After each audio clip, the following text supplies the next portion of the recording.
Inspirational Stokes is a great captain. He isn't perfect and isn't expected to be.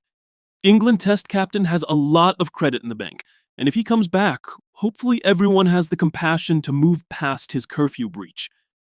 The first test against New Zealand seemed to be played in fast forward, and since England sealed victory on day 4 at Lord's, the cricket world has just carried on in the same vein.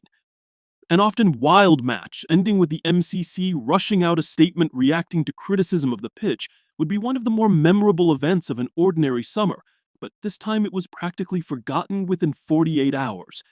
Celebrating England players threw the England and Wales cricket board into crisis, and the week between tests ended up being so unusual that the shock retirement of one of the great players of the past 2 decades almost went unnoticed.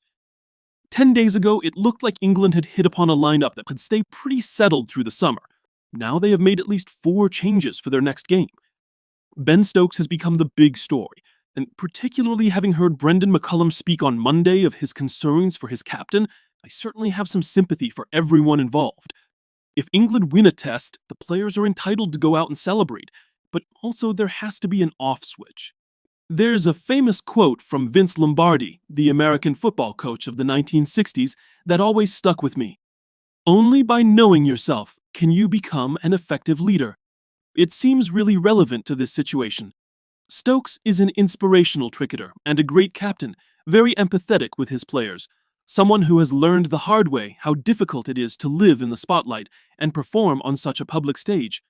One reason people love him is because he's human, he's fallible. He isn't perfect and isn't expected to be. But a curfew is a sign that people are not trusted to behave the right way. A captain or coach wants to be able to treat the people around them like grown-ups, satisfied they have the judgment and sense of responsibility to make good decisions for themselves. So for a curfew to have been introduced is bad news. Of course, for the captain himself to break it would seem to undermine the whole thing. But clearly there is a lot that we still do not know. We will see if he comes back as captain, and for now, I think a short-term suspension is the right response. He has a lot of credit in the bank and is such a likable guy. Some may find it hard to forget that he backed the curfew and then broke it, but I hope and believe that everyone has the compassion to move past that if it comes to it. The ECB's response was good, which is a contrast to the way it handled a similar incident involving Harry Brook over the winter. It was dealt with quickly. A suspension was imposed, and the case passed to the cricket regulator, as it had to be. And the right choice was made in appointing Joe Root as interim captain rather than Brook. As a leader, standards and values are so important, and though he kept the captaincy of the white ball team after the winter, Brook has to prove he deserves that responsibility. And I'm glad that Root has got another chance. I felt sorry for him when he was captain, with so much responsibility on his shoulders and the balance of the team not quite there. There was a terrible run of results, and it wore him down.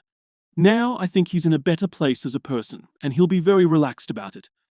While one of Test cricket's Fab Four finds himself stepping up, another has stepped down.